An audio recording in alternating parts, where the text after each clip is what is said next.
Bible గ్రంథంలో ఒక మాట, లేవికాండం 26వ అధ్యాయం 6వ వాక్యం. ఆ దేశములో నేను మీకు క్షేమము కలుగజేసి నేను మీకు క్షేమము కలుగు చేసేదను. సపలు కొడుతూ దేవుని మహిమ పడదాం. హల్లెలూయా. నీ వ్యాపారానికైనా, నీ ఇంటికైనా, నీ పిల్లలకైనా ఆయన క్షేమాన్ని దయచేయాలి.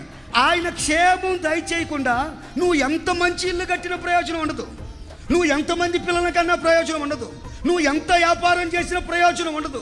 ఆయన నీ వ్యాపారానికి క్షేమం కలుగు చేయాలి, ఆయన నీ కుటుంబానికి క్షేమం కలుగు చేయాలి. ఆయన దగ్గర క్షేమం ఉంది, కీడు లేదు, అపాయం లేదు, దోషం లేదు, ఎవరికి అన్యాయం చేసేది లేదు. ఆయన దగ్గర ఏముంది? క్షేమం ఉంది. అందుకనే క్షేమం అనేది యేసయ్య దగ్గర ఉంది.